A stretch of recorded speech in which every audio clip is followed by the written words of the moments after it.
Hello students, good morning to all of you.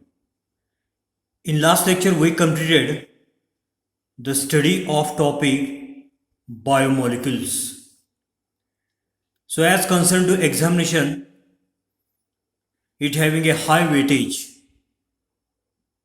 So marks with option for this particular topic in the examination is 6 marks.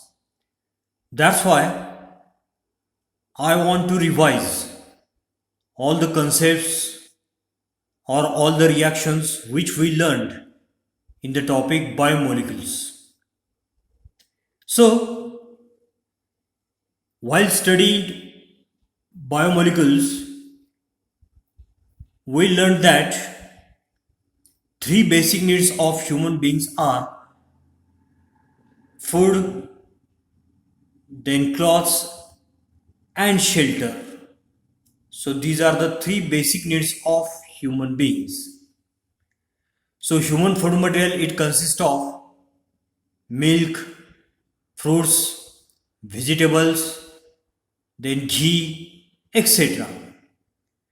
And all these food materials they are broadly classified into carbohydrates, proteins, fats, oils, etc.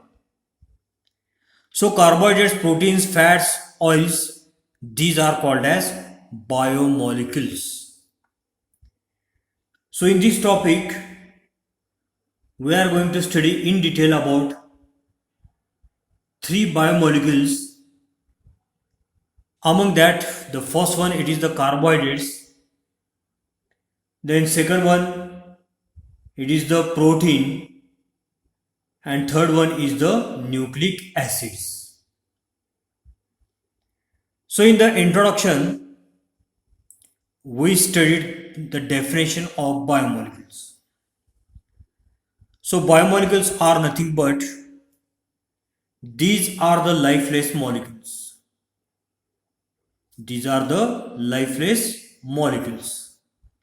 Lifeless molecules means they are having a small life period.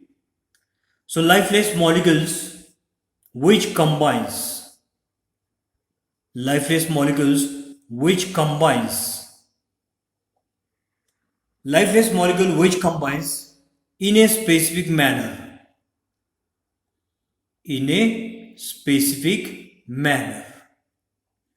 to produce life. So lifeless molecule which combines in a specific manner to produce life or to control the biological reactions.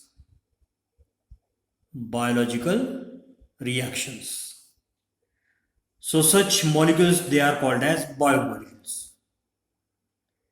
Then we studied the first biomolecule in detail, and that biomolecule was carbohydrates. So at the start we studied definition of carbohydrates.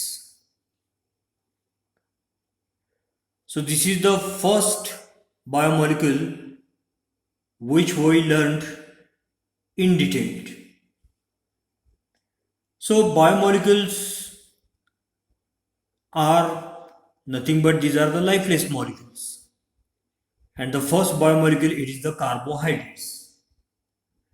So carbohydrates are defined as these are the polyhydroxy. These are the polyhydroxy aldehydes or ketones. Polyhydroxy aldehydes or ketones or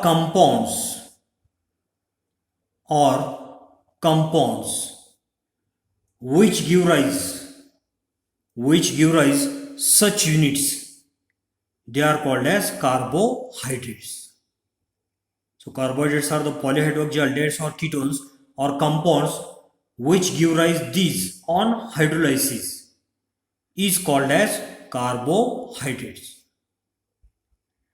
Then after studying the definition of carbohydrates, we studied some examples of carbohydrates. So in the examples, we studied that glucose, it is one of the most familiar example of carbohydrates. Then fructose, then ribose, then mannose. So these are the different examples of carbohydrates.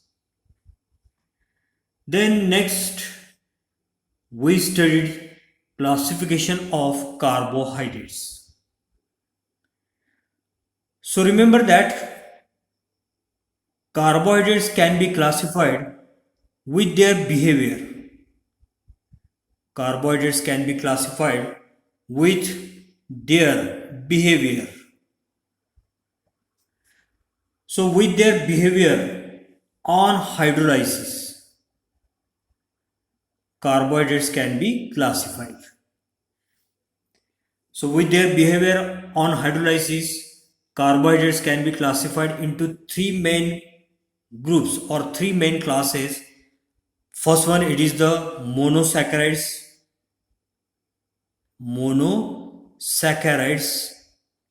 Then second one, it is the oligosaccharides, and third one is polysaccharides.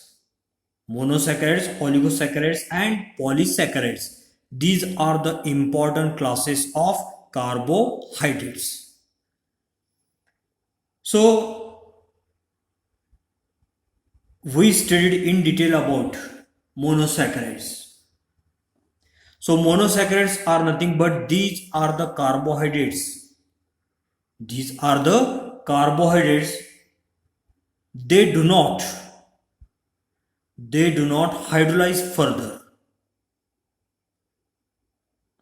So they do not hydrolyze further.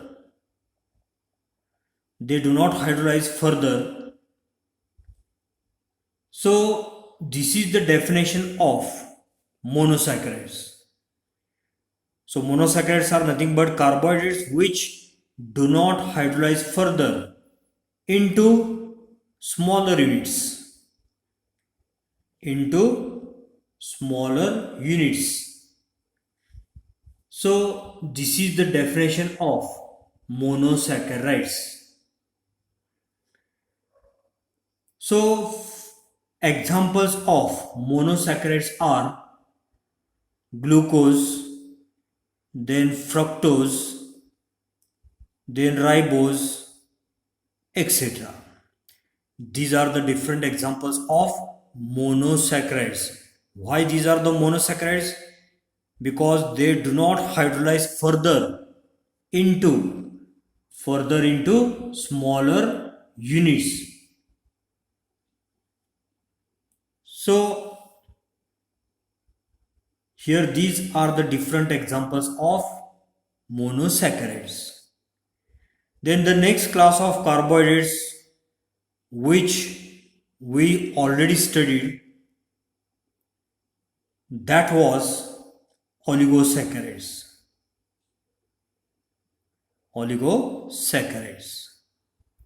So oligosaccharides, it is another class of carbohydrates. So oligosaccharides are nothing but these are the carbohydrates which on hydrolysis.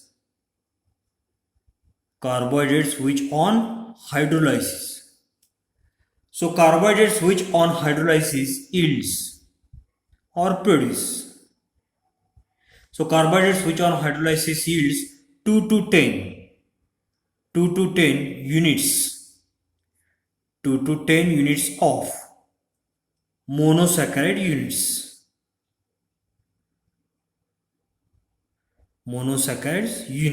And these monosaccharide units, they may be same or they may be different. So carbohydrate which on hydrolysis yields 2 to 10 units of monosaccharide units, they are called as oligosaccharides. So these oligosaccharides are further classified into disaccharide, trisaccharide and tetrasaccharides depending upon number of monosaccharide units produced on their hydrolysis.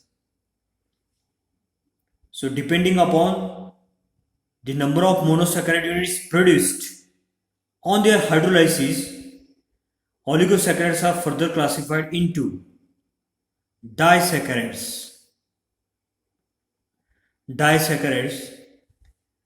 Then next one, it is the trisaccharides, and next one it is the tetrasaccharides.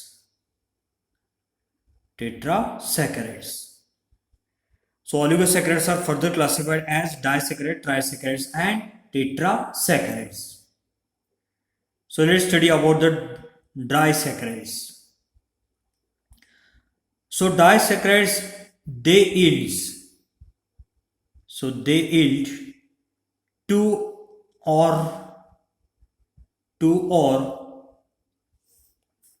monosaccharides. They yield two monosaccharides on their hydrolysis.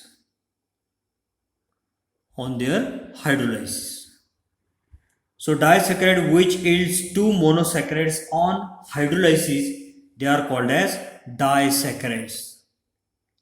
Carbohydrates or oligosaccharide which on hydrolysis produces two monosaccharide units on their hydrolysis. So for example, sucrose.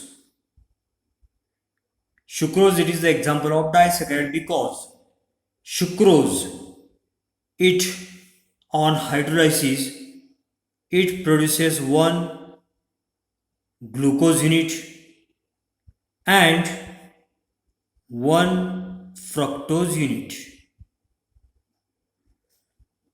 So that's why sucrose is the example of disaccharides. The next one, it is the trisaccharides. So trisaccharide, they yield three monosaccharides on their hydrolysis. So oligosaccharide which on hydrolysis produces three monosaccharide units, they are called as trisaccharides. So its well-known example is raffinose. So raffinose, it is the example of trisaccharide because raffinose on hydrolysis produces one unit each of glucose, then fructose and galactose. So that's why it is the example of trisaccharides. The next class of oligosaccharide is tetrasaccharides. So tetrasaccharide, it yields four monosaccharide units on their hydrolysis. So tetrasaccharide, it yields four monosaccharide units on their hydrolysis. So its example is staichose.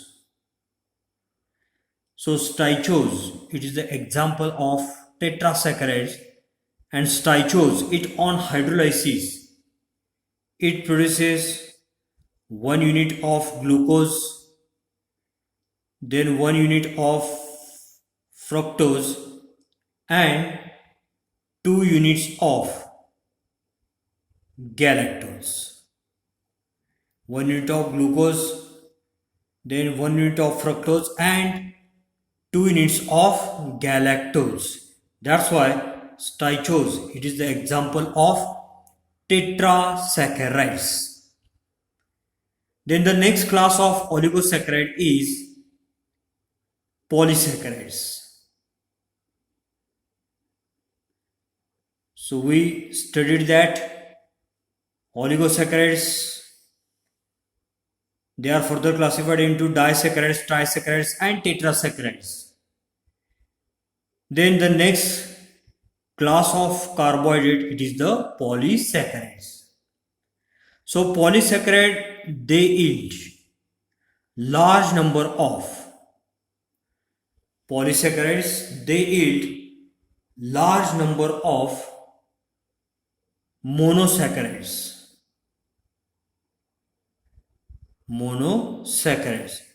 on their hydrolysis.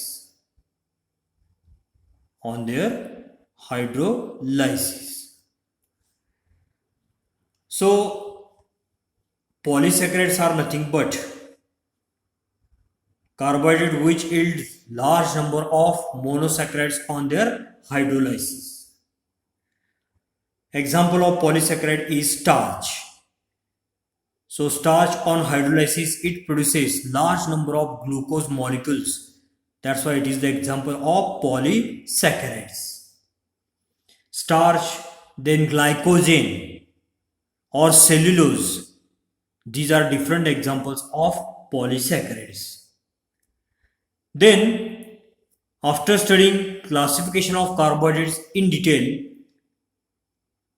in that topic, we studied the next article, and that article was nomenclature of monosaccharides. So according to IUPAC system, general name for monosaccharide is glycose. General name for monosaccharides. So general name for monosaccharides is glycose.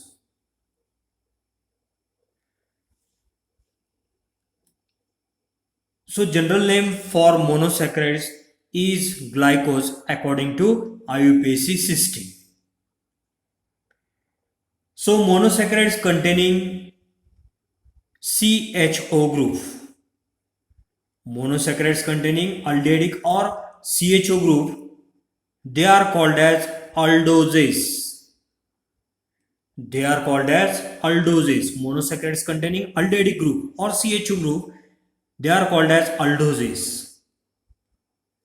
While monosaccharides which contains ketonic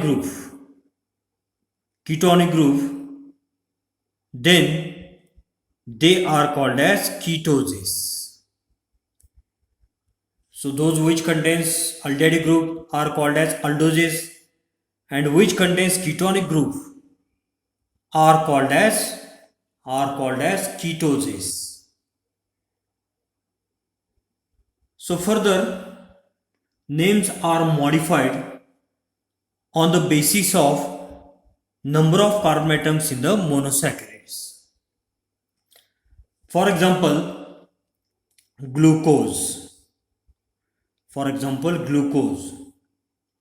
So glucose, it is the aldose. Because it contains aldehydic group, and it contains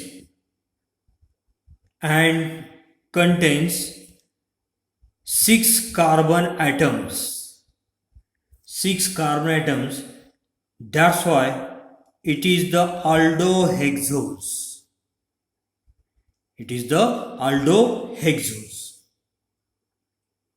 Likewise, fructose. So fructose, it is ketose. It is the ketose because it contains ketonic group, and it also contains 6 carbon atoms. That's why it is the ketohexose. Thus, the names are further modified on the basis of number of carbon atoms.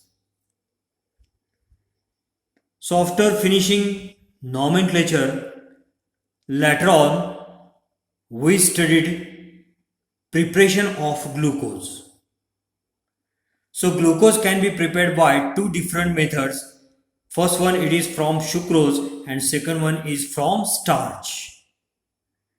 So preparation of glucose from sucrose, it is called as laboratory method.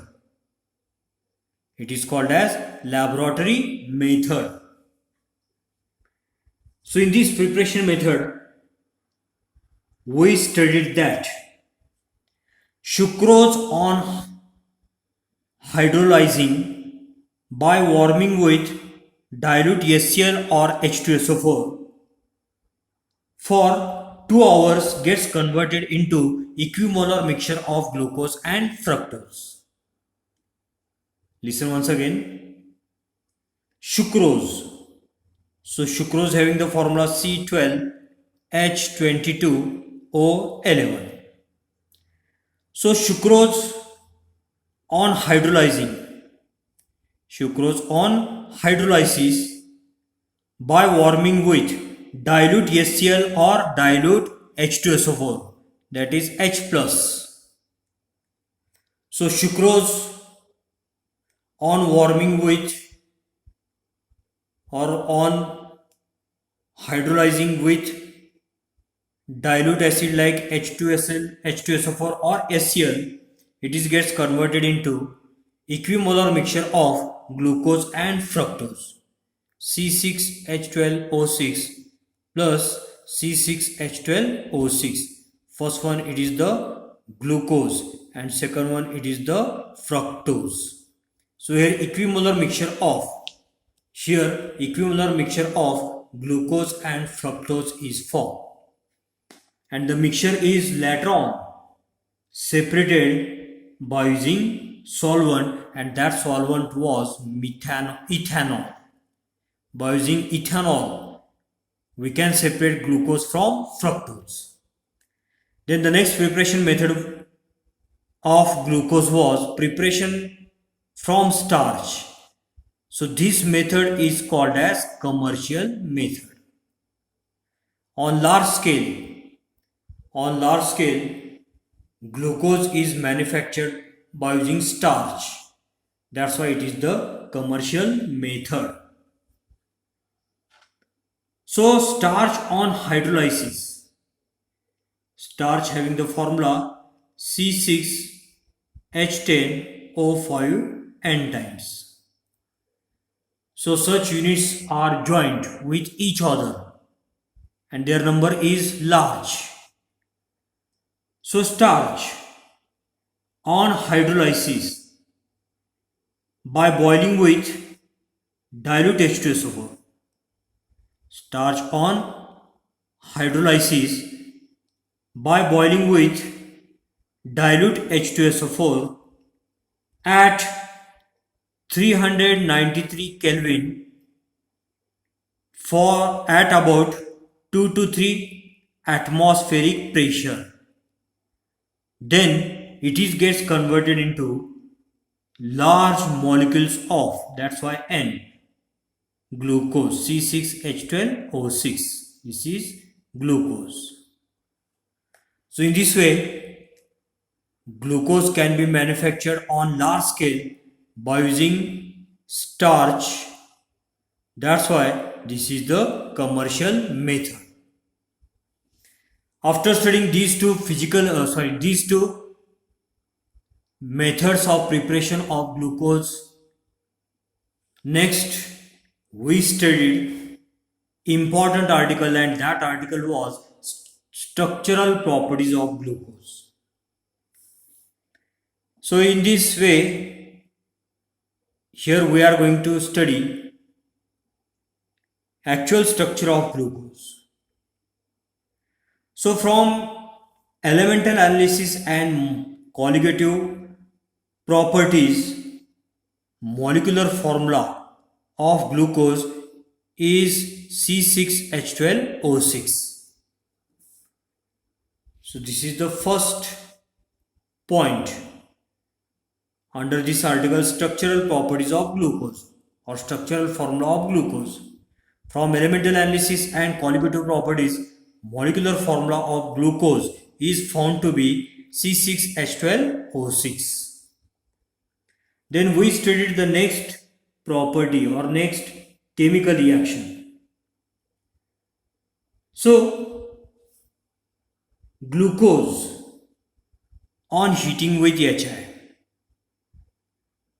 Glucose on heating with HI it is gets converted into N-hexane. CH3, CH2, 4 times CH3, N-hexane.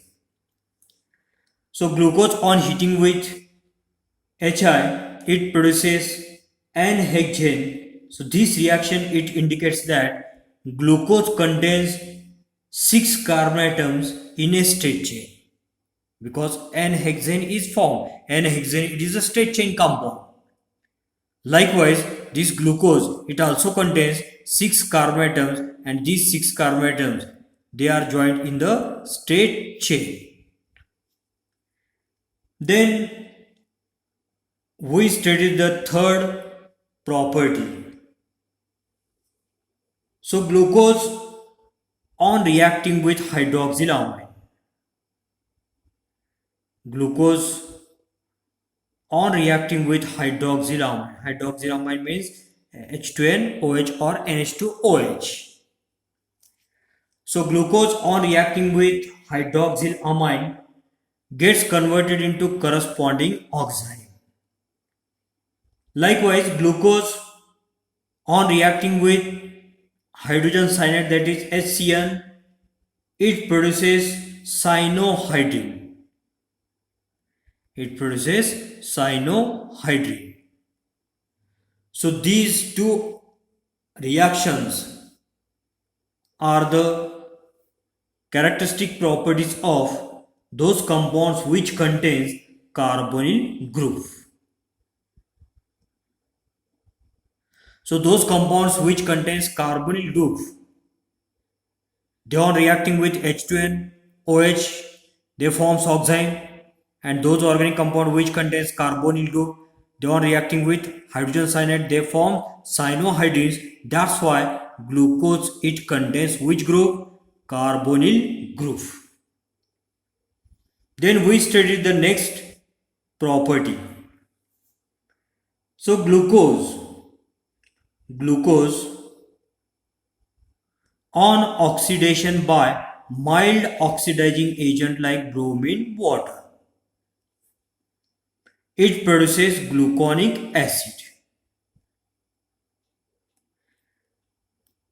The CHO group present in glucose, it is gets converted into COOH, which is present in the gluconic acid compound. So glucose on reacting with weak oxidizing agent bromine water, it undergoes oxidation to produce gluconic acid. That means oxidation of glucose, it can be carried out by mild oxidizing agent. That's why the carbonyl group present in glucose, it is the aldehydic one.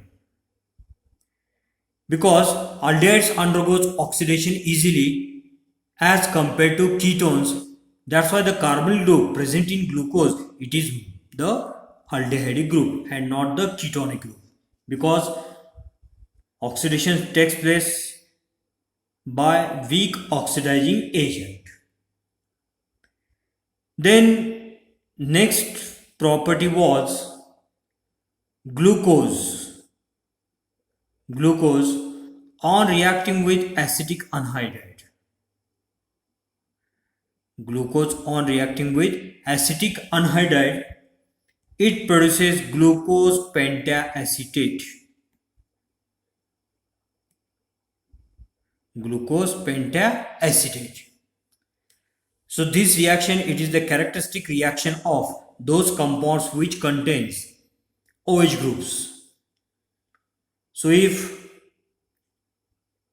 OH group, it is only one OH group present in the compound, then only 1 mole of acetic anhydride is consumed. Here in this reaction, to form the glucose pentaacetate, here 5 moles of acetic anhydrides are consumed. So this reaction, it indicates that glucose contains 5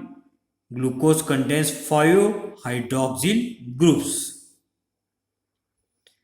Then next property was glucose and gluconic acid. Glucose and gluconic acid. So glucose or gluconic acid, they on oxidation gives a disaccharic acid or dicarboxylic acid, and that carboxylic acid, it is the saccharic acid. So glucose or gluconic acid on oxidation, it produces saccharic acid, it is the dicarboxylic acid. So this reaction, it indicates that glucose contains primary alcoholic group also. So in this way we studied different properties related to glucose. So after studying other properties of glucose,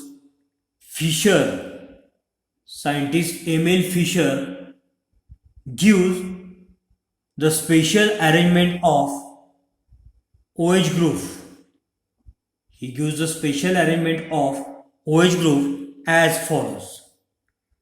So Fischer projection formula of glucose is CHO. Then here 4 vertical lines, 1, 2, 3 and 4. At the bottom there is a presence of CH2OH. So this is the carbon number 1, 2, 3, 4, 5 and 6. So on second carbon atom, hydrogen is located on the left side and hydroxyl group is on the right side. While on third carbon atom, location of OH and H, it is different one. OH group is situated on the left side and H, it is situated on the right side. Then here also H on the left, here OH on right, H on the left and OH on the right.